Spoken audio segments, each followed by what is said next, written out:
Saludos, amados hermanos, que la gracia de nuestro Dios y Salvador Jesucristo esté con la vida de cada uno de ustedes. Algo que la Escritura nos deja bien claro es que nosotros, el pueblo de Dios, fuimos creados para su gloria, para su alabanza. En Colosenses 1:16 dice, porque en Él, eso es en Jesucristo, fueron creadas todas las cosas, las que hay en los cielos y las que hay en la tierra, visibles e invisibles, sean tronos, sean dominios, sean principados, sean potestades. Todo fue creado por medio de Él y para Él. Esta es la razón por la cual nosotros fuimos creados para la gloria de Dios. Ahora, esta es la misma razón por la cual Dios escogió a su pueblo Israel. Dios escogió a Israel para su gloria. En Isaías 43 nos habla acerca de eso. Es un mensaje a la nación de Israel. Y mire lo que Dios le dice a Israel. Ahora sí dice Jehová, creador tuyo, oh Jacob, y formador tuyo, oh Israel, no temas, porque yo te redimí, te puse nombre, mío eres tú.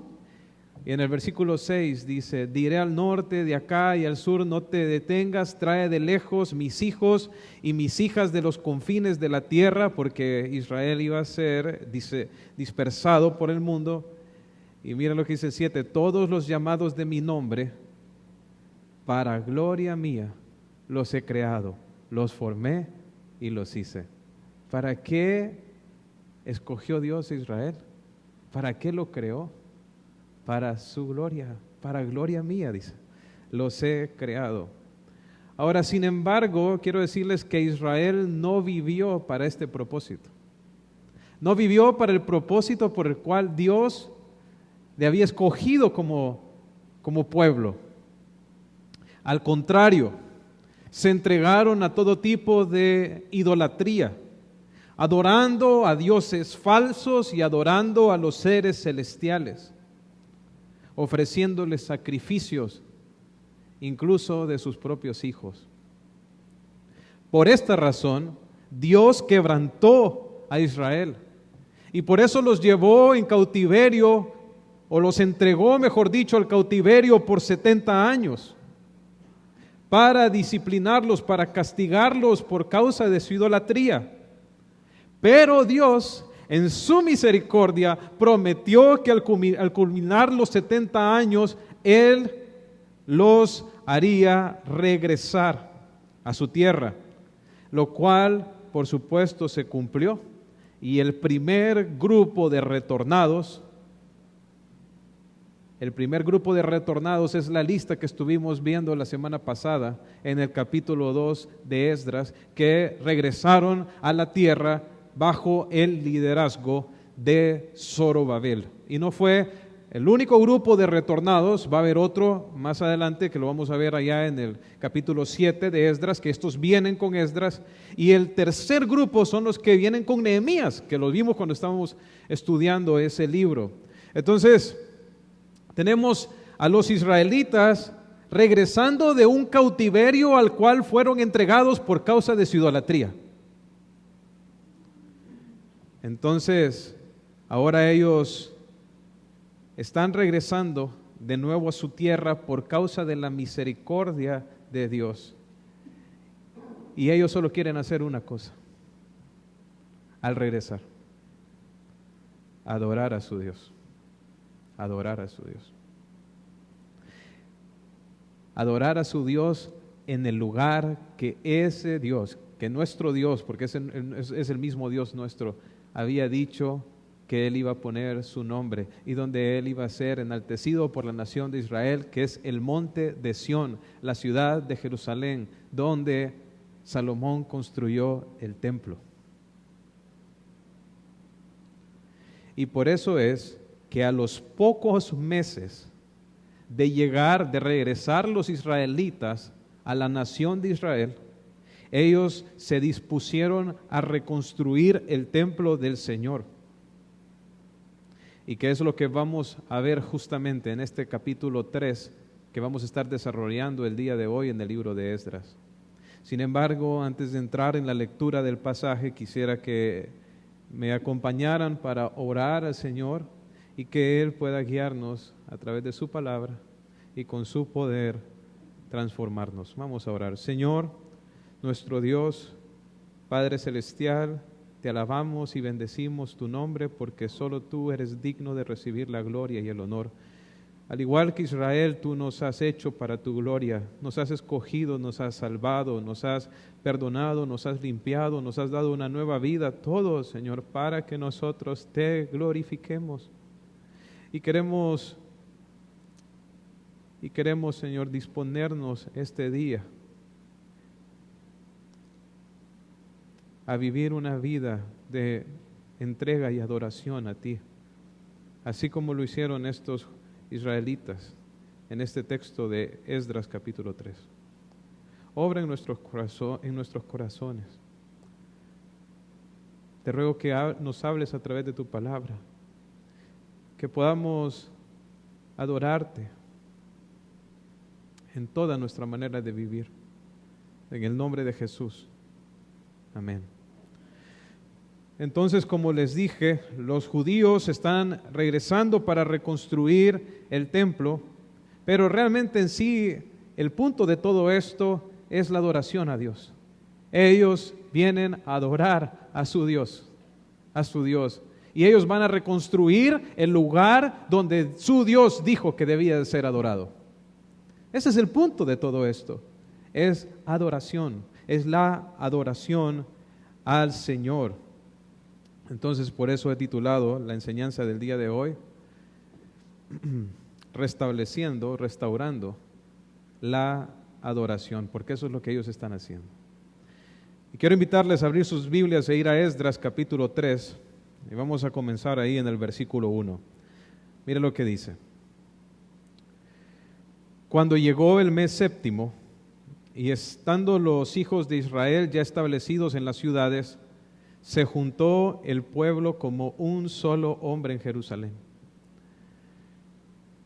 Entonces se levantaron Jesúa, hijo de Josadac, y sus hermanos, los sacerdotes, y Zorobabel, hijo de Salatiel, y sus hermanos, y edificaron el altar del Dios de Israel para ofrecer sobre él holocaustos, como está escrito en la ley de Moisés, varón de Dios. Y colocaron el altar sobre su base, porque tenían miedo de los pueblos de las tierras, y ofrecieron sobre él holocaustos a Jehová, holocaustos por la mañana y por la tarde. Celebraron asimismo la fiesta solemne de los tabernáculos, como está escrito, y holocaustos cada día por orden conforme al rito, cada cosa en su día. Además de esto, el holocausto continuo, las lunas nuevas y todas las fiestas solemnes de Jehová, y todo sacrificio espontáneo, toda ofrenda voluntaria a Jehová. Desde el primer día del mes séptimo comenzaron a ofrecer holocaustos a Jehová, pero los cimientos del templo de Jehová no se habían echado todavía, y dieron dinero a los albañiles y carpinteros, asimismo comida, bebida y aceite a los sidonios y tirios, para que trajesen madera de cedro desde el Líbano por mar a Jope, conforme a la voluntad de Ciro, rey de Persia, acerca de esto. Vamos a quedarnos por ahí.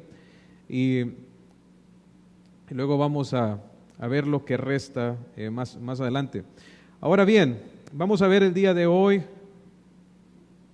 7 principios en cuanto a cómo los israelitas restauraron la adoración a Dios en Jerusalén. El primer principio lo encontramos en el versículo 1. Dice que cuando ellos ya estaban establecidos en las ciudades, recuerden que cuando los israelitas regresaron, no es que regresaron a casas que estaban hechas, no era como que todo estaba preparado para que ellos llegaran, realmente todo eso había quedado en ruinas. Nabucodonosor había realmente tirado por el suelo absolutamente todo, el templo, las murallas de la ciudad, todos los pueblos los pueblos de Israel estaban abandonados. Entonces realmente ellos venían a una tierra que estaba llena de escombros. Por eso, de hecho, el acto de estos judíos de dejar Babilonia y venir a morar a Jerusalén es un acto de fe. Porque en esos 70 años muchos se establecieron en Babilonia. Incluso llegaron a tener suficiente dinero para incluso pagar la libertad de sus hermanos, como lo vemos en Nehemías. Pero cuando se dio la orden y se abrió la oportunidad para que ellos pudieran regresar a su tierra, hubo un grupo de entre 50 y 80 mil, que son los que vinieron en este primer grupo, para ir a adorar a su Dios.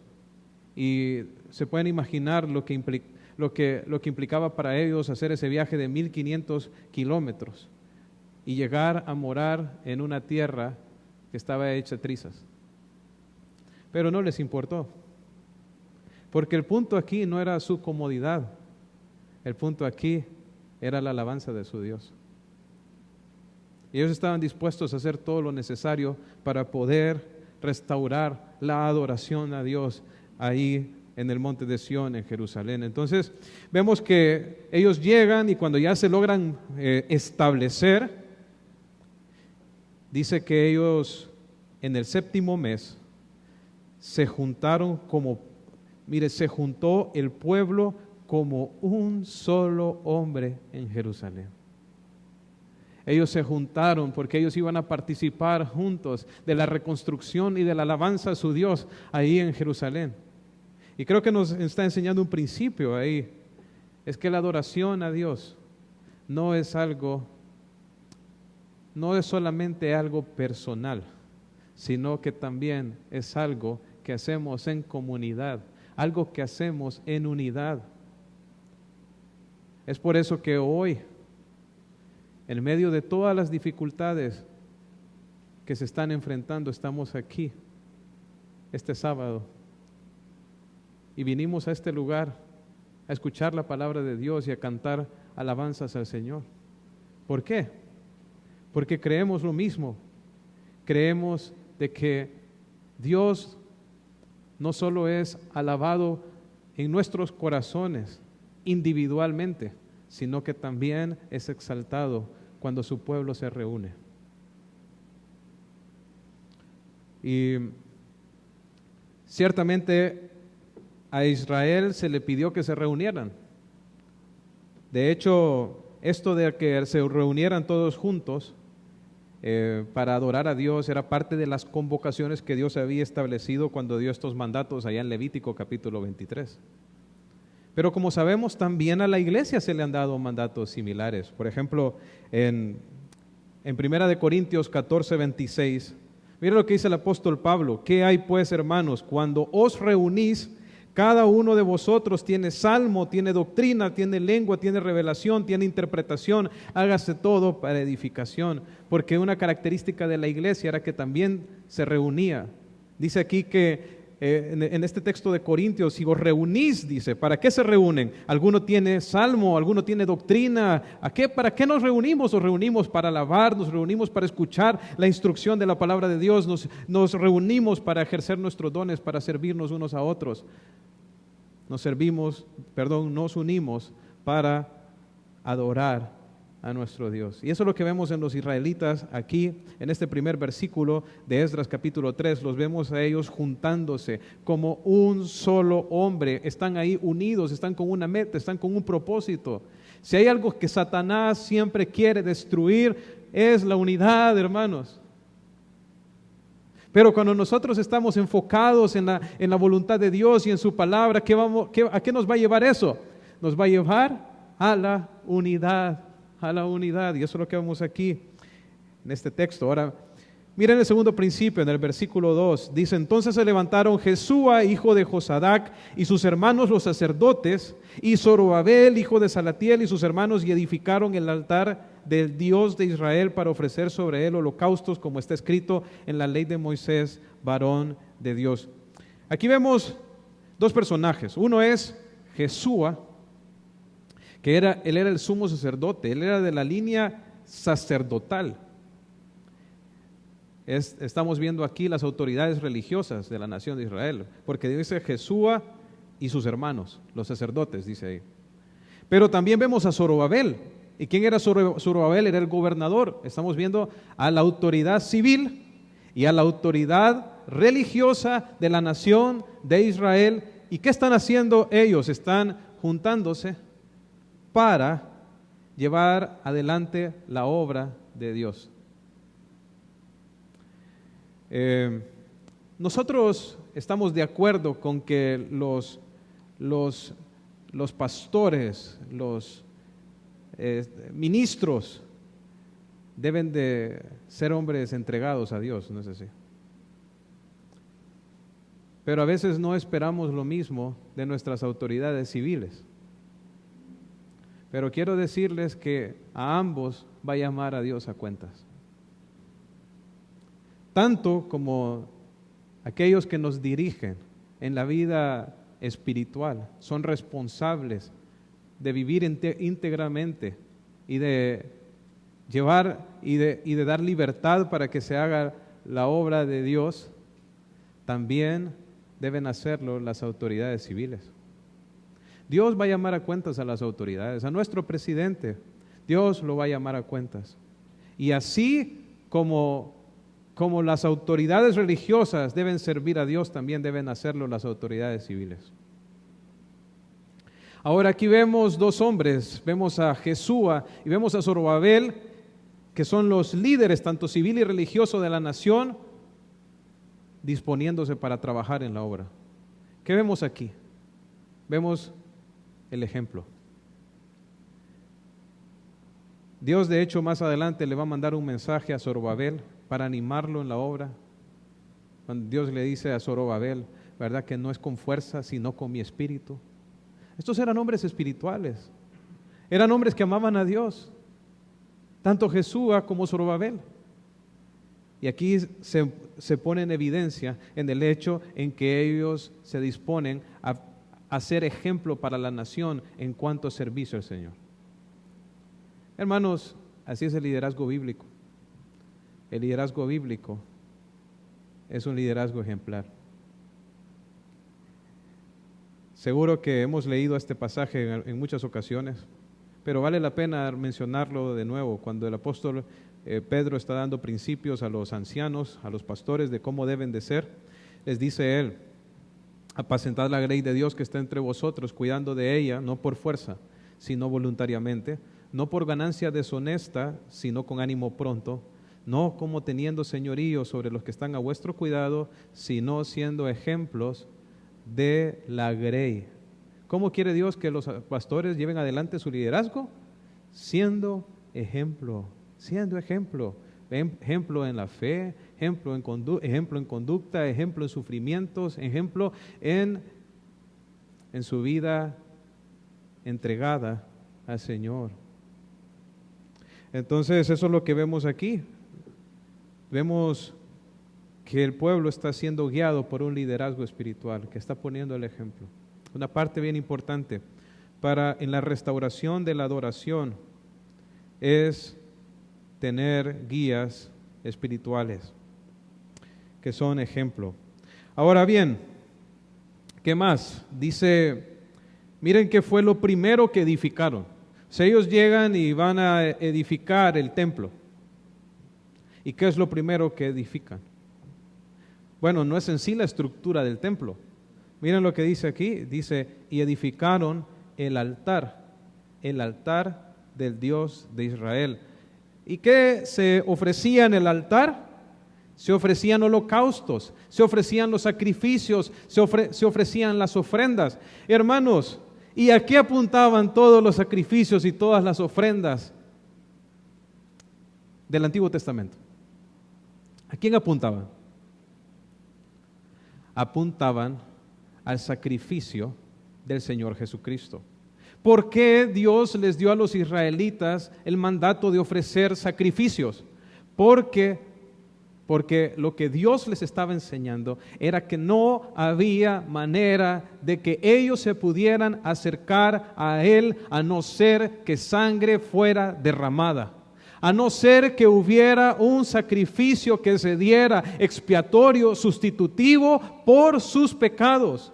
Nosotros somos pecadores, no nos podemos acercar a Dios con nuestro pecado. Necesitamos primero que nuestros pecados sean lavados, sean limpiados, y para que esos pecados sean lavados es necesario que haya sacrificio, que sangre se derrame, porque la paga del pecado es muerte. Y sin embargo, aquellos animales del Antiguo Testamento no podían satisfacer la ira de Dios, realmente que eran temporales.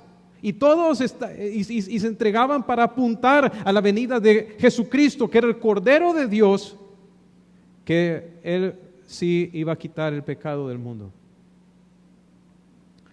Hay una lección bien importante aquí, es que no puede haber adoración aparte de la expiación. No puede haber verdadera adoración a Dios aparte de la obra de Cristo. No podemos acercarnos a Dios sin Cristo. No hay forma.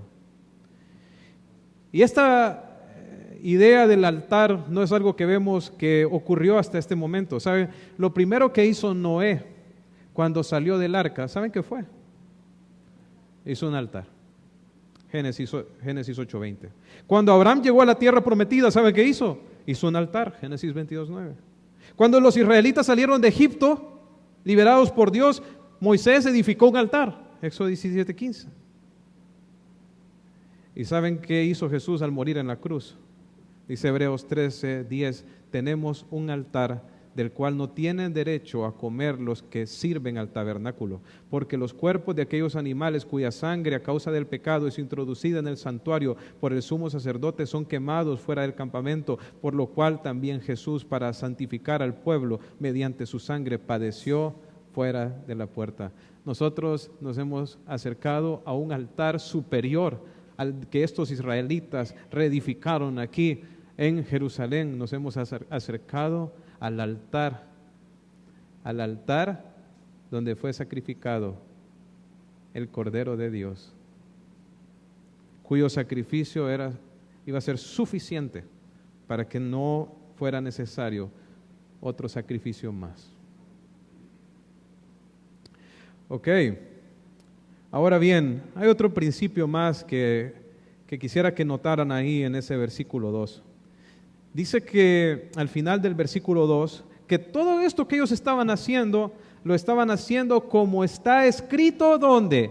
En la ley de Moisés, varón de Dios. Y noten, si leen el versículo 4, dice que ellos celebraron asimismo la fiesta solemne de los tabernáculos, que fue una de las fiestas que Dios estableció para los israelitas para que recordaran ese tiempo en que ellos habían estado viviendo en tiendas en el desierto por aquellos 40 años. Ahora, noten lo que dice ahí al final del versículo 4. Dice que celebraron asimismo la fiesta solemne de los tabernáculos como está escrito. Miren, lo de la convocatoria que hicieron en el versículo 1 era de acuerdo a lo que decía Levítico capítulo 23. La razón por la cual construyeron el altar era porque así estaba establecido en la ley de Moisés.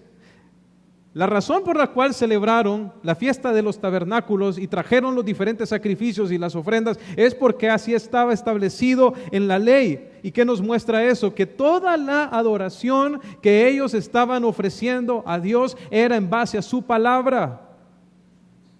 Nosotros no adoramos a Dios como a nosotros nos parece. Nosotros adoramos a Dios como Él dice. ¿Y dónde es que Dios da las instrucciones en cuanto a cómo debemos nosotros adorarle? En su revelación, en la Escritura, en la palabra que Él nos ha dado. Nosotros no tenemos que inventar la rueda. Dios no nos llama a nosotros a buscar formas frescas, nuevas para adorarle. Simplemente lo que Dios pide es que nosotros nos sujetemos a lo que Él nos ha revelado aquí en la Escritura. Eso es lo que Él quiere. Y eso es lo que los israelitas están haciendo. Ellos están conformando su adoración como Dios lo estableció. Hoy en día hay personas que son muy sinceras en su adoración, pero están haciendo las cosas lejos de los principios establecidos en la palabra de Dios. Y quiero decirles que no importa qué tantas buenas intenciones tenga una persona. Hoy no importa incluso las motivaciones que tenga en lo que hace. Si no lo está haciendo de acuerdo a la palabra, Dios lo rechaza, Dios lo desecha. Y solo para darles un ejemplo, miren lo que les pasó a dos sacerdotes que se les ocurrió la brillante idea de ofrecer a Dios un incienso distinto al que él había establecido. Miren en Levítico 10:1, dice: Nadab y Abiú, hijos de Aarón, tomaron cada uno su incenciario y pusieron en ellos fuego, sobre el cual pusieron incienso, y ofrecieron delante de Jehová fuego extraño, que él nunca les mandó. Y salió fuego de delante de Jehová, y los quemó y murieron delante de Jehová. Entonces, adorar a Dios de acuerdo a como uno cree es algo bien peligroso. ¿Queremos nosotros saber cómo adorar a Dios? Vamos a su palabra. ¿Qué nos dice a nosotros como iglesia de cómo adorarle? ¿Se acuerdan cuando estudiábamos 2 de Timoteo? Le dice el apóstol Pablo a Timoteo en el capítulo 2, versículo 22 de la segunda carta: huye también de las pasiones juveniles y sigue la justicia, la fe, el amor y la paz. Mira lo que dice aquí: con los que de corazón limpio invocan al Señor. Para poder invocar al Señor se debe de hacer con un corazón limpio, limpio. ¿Creemos que podemos adorar a Dios atesorando pecado en nuestra vida? No, no se puede. Tenemos que limpiarnos primero, porque para adorar a Dios debemos hacerlo en obediencia a su palabra. Pero ¿qué más? Vemos que en el versículo 6 dice que ellos desde el primer día del mes séptimo comenzaron a ofrecer holocaustos a Jehová, pero los cimientos del templo todavía no se habían echado todavía. Entonces miren lo que ellos hicieron. Y entonces le dieron dinero a los albañiles y carpinteros, asimismo comida, bebida y aceite a los sidonios y tirios, para que trajesen madera de cedro desde el Líbano por el mar de Jope, conforme a la voluntad de Ciro, el rey de Persia, acerca de esto. Entonces, ¿saben qué hicieron para restaurar la adoración? Ofrendaron. Y las ofrendas no solamente, en este caso eran específicamente para la construcción, pero nosotros sabemos que Dios estipuló también ofrendas para el funcionamiento del templo. Ahora, hay algo bien importante que nosotros tenemos que tener en mente cuando hablamos acerca de la generosidad o de darle a Dios. Y es que cuando nosotros damos a Dios o somos generosos con Dios, no lo hacemos desde una perspectiva en que Dios está necesitado de nosotros. Eso es algo bien importante. Nuestra ofrenda es una expresión de nuestro agradecimiento y de nuestro reconocimiento de quién es Él. En Primera de Crónicas 29:14, cuando Salomón está dedicando el templo, dice: porque ¿quién soy yo y quién es mi pueblo para que pudiésemos ofrecer voluntariamente cosas semejantes? Noten lo que dice aquí: pues todo es tuyo y de lo recibido de tu mano te damos. ¿De quién es todo? Todo es del Señor. Y de lo que recibimos de su mano, en agradecimiento, gratitud por lo que Él ha hecho por nosotros, entonces nosotros le damos a Él. Dios no es ningún mendigo y no nos necesita, es el dueño de todo, es nuestro privilegio poder darle a Él, porque Él es Rey grande y es digno de toda la gloria, el honor. ¿Recuerdan allá en Malaquías cuando Dios reprende al pueblo porque el pueblo le traía como sacrificio lo manco, lo cojo, lo desechable. Y Dios le dijo, ¿por qué no se lo llevas a tu príncipe? A ver si él se va a agradar de eso. Porque ciertamente un gobernante humano no recibiría tal tipo de ofrendas. ¿Y cómo se les podía ocurrir a los israelitas que Dios iba a recibir algo así? Cuando Él es el Rey de toda la tierra. Lo mismo nos pasa a nosotros. Si pensamos que a Dios se le da lo que nos sobra, lo menospreciado, hermanos, estamos bien equivocados porque no entendemos su gloria. No entendemos quién es Él. Pero los israelitas vinieron aquí en medio de la necesidad que tenían, porque estos no eran ricos, hermano. En medio de su necesidad, ellos ofrendaron voluntariamente para la reconstrucción del templo de su Dios. Ahora, vamos a ver el siguiente principio en el versículo 8, Esdras 3:8. Dice, en el año segundo de su venida a la casa de Dios en Jerusalén, en el mes segundo, comenzaron Zorobabel, hijo de Salatiel, Jesúa, hijo de Josadac, y los otros sus hermanos, los sacerdotes y los levitas, y todos los que habían venido de la cautividad a Jerusalén, y pusieron a los levitas de 20 años arriba para que activasen la obra de la casa de Jehová.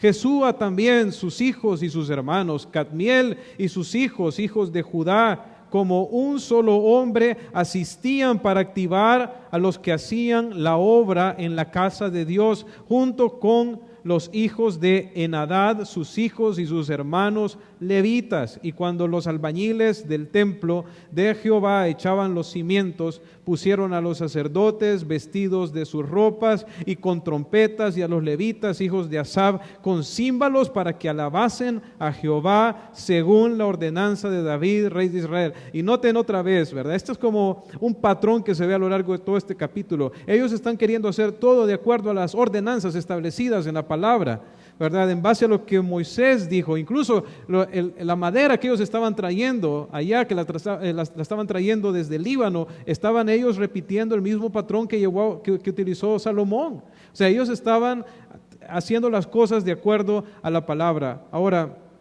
pero hay algo interesante aquí, y es que vemos a Zorobabel vemos a Jesúa con sus hermanos, los sacerdotes y los levitas, los vemos involucrados en la reconstrucción del templo. Dice que pusieron a los levitas para que activasen, es una buena palabra, activasen. En otras traducciones dice para que supervisaran. Ellos iban a realizar una labor de supervisión. Y qué buena palabra, me encanta la palabra activasen, porque a veces ocupamos supervisión para que nos activen, ¿no es así, hermanos? Entonces ellos están supervisando de que la obra se lleve a cabo.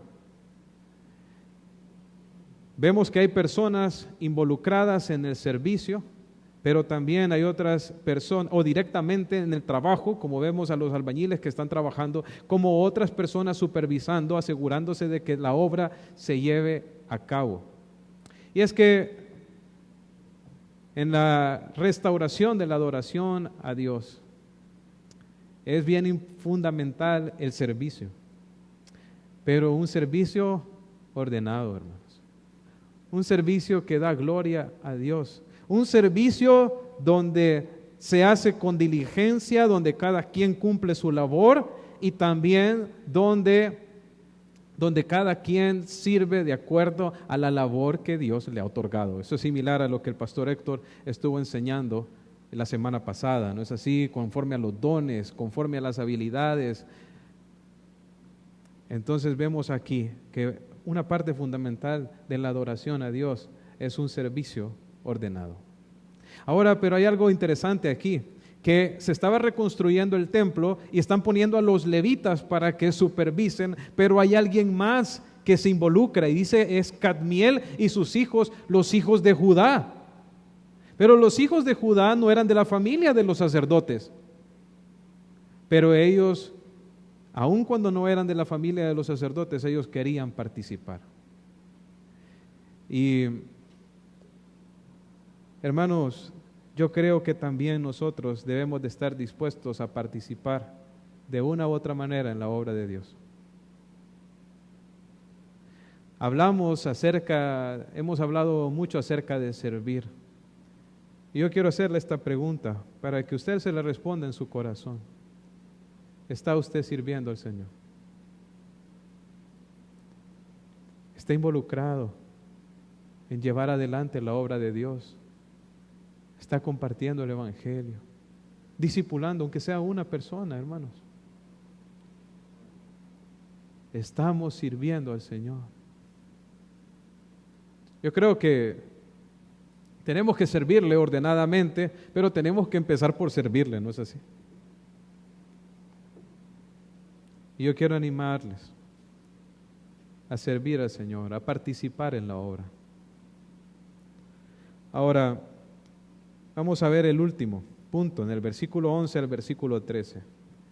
Dice, y cantaban, alabando y dando gracias a Jehová, y diciendo, porque Él es bueno, porque para siempre es su misericordia sobre Israel. Y todo el pueblo aclamaba con gran júbilo, alabando a Jehová, porque se echaban los cimientos de la casa de Jehová. Y hermanos, este es un momento muy emotivo. Quisiera que pudieran ver el corazón de lo que se está diciendo aquí. Miren lo que dice en el versículo 12. Y muchos de los sacerdotes, de los levitas y de los jefes de las casas paternas, ancianos que habían visto la casa primera, viendo echar los cimientos de esta casa, lloraban en alta voz, mientras muchos otros daban grandes gritos de alegría. Y no podía distinguir el pueblo el clamor de los gritos de alegría de la voz del lloro, porque clamaba el pueblo con gran júbilo y se oía el ruido hasta de lejos. ¿Y qué vemos aquí en esta parte? Una parte fundamental de la adoración es la acción de gracias. La alabanza. ¿Qué es eso de alabanza, hermanos? Es simplemente reconocer y exaltar a Dios por quien es Él. Y ellos están cantando, ellos están alabando y ellos están dando gracias y señalando particularmente un atributo de Dios. Miren cuál es, dice, porque Él es ¿qué? Porque Él es bueno. Bueno, miren hermanos, los pecados de los israelitas habían sido tal que ellos no merecían regresar a este lugar. Ellos no merecían ser más una nación. Dios destruyó a las naciones cananeas,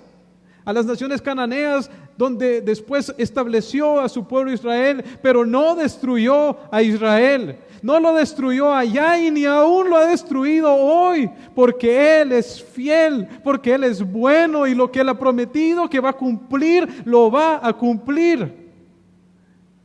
Dios es bueno, es bueno. Nosotros somos malos, somos pecadores, pero Él es bueno y su misericordia, hermanos, es para siempre, es para siempre.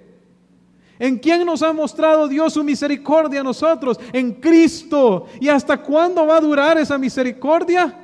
Desde la eternidad y hasta la eternidad, porque esa misericordia no tiene fin. La experimentamos en nuestra salvación aquí, en nuestra santificación aquí, pero la experimentaremos en nuestra glorificación allá por todos los siglos.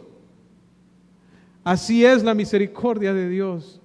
Dios es bueno. Y yo sé que estamos en tiempos difíciles, tiempos de pruebas, pero Dios es bueno. Y en medio de todo no nos ha dado el Señor como nos merecemos. Si no fuera por sus misericordias, que hace tiempo que hubiésemos sido consumidos. Y ante la misericordia de Dios, ante el hecho que el Señor había preservado a su pueblo, había cumplido sus promesas, los había traído de regreso a su tierra, ¿Qué hace el pueblo de Israel en respuesta a eso? Clama con gran júbilo. Hermanos, ¿por qué nos entristecemos? ¿Por qué vivimos tristes, deprimidos? Porque se nos olvida quién es Dios y lo que Él ha hecho por nosotros. Ahora, pero aquí también, de manera providencial, Dios también habían ahí ancianos. ¿Recuerdan el tiempo que duró el cautiverio? Estos eran hombres ya ancianos, muy ancianos. Personas que habían visto el primer templo, que vieron cómo fue destruido, que vieron a sus hermanos siendo llevados cautivos. Y ahora están ahí de regreso, viendo cómo se echan los cimientos del nuevo templo. ¿Y qué hacen ellos? Empiezan a llorar, a llorar. Yo no sé si era de tristeza o de pronto de alegría, de ver la misericordia de Dios en cómo había preservado a su pueblo. Pero aquí hubo algo que se sobrepuso y fue el gozo. Es cierto, había un grupo llorando, clamando, pero había otro, un júbilo tal, que el llanto no se escuchaba. Y yo creo que esto nos muestra los dos lados de nuestra experiencia de vida aquí en la tierra. Por un lado, es cierto, nosotros experimentamos aflicciones, quebrantamientos, disciplina, dolor, pérdida, tristezas aquí en esta tierra. Y muchas veces lloramos por esas cosas. Pero nuestra tristeza se va a convertir en gozo. Y el gozo va a vencer al final. Porque un día vamos a ser reunidos delante del trono de Dios para adorarle delante de aquel templo del cual todo esto solamente eran sombras. Y vamos a estar delante de nuestro Dios con un cuerpo glorificado, sin más enfermedad, sin más llanto, sin más dolor, sin más penas, exclamando con un júbilo que nadie nos va a quitar jamás, porque las cosas viejas pasaron. Hermanos, exaltemos a Dios por quién es Él. Gocémonos en su misericordia y vivamos una vida de alabanza. Vamos a orar. Señor nuestro Dios, ¿qué podemos hacer más que prorrumpir al igual que los israelitas en gozo y alabanza? A ti que eres digno, que eres bueno, tan misericordioso, que no nos has dado conforme a nuestras iniquidades, sino que has tenido una misericordia tan grande para nuestra vida, habiéndonos otorgado el perdón de nuestros pecados y habernos recibido como tus hijos. Te alabamos, Señor, bendecimos tu nombre, te damos gracias y nos conmovemos, Señor, al igual que los israelitas al ver lo que has hecho por nosotros. Ayúdanos a vivir una vida de obediencia a ti, una vida de alabanza, una vida de adoración a ti. Que tú, Señor, que tu nombre pueda ser glorificado por medio de tus hijos. En el nombre de Jesús. Amén.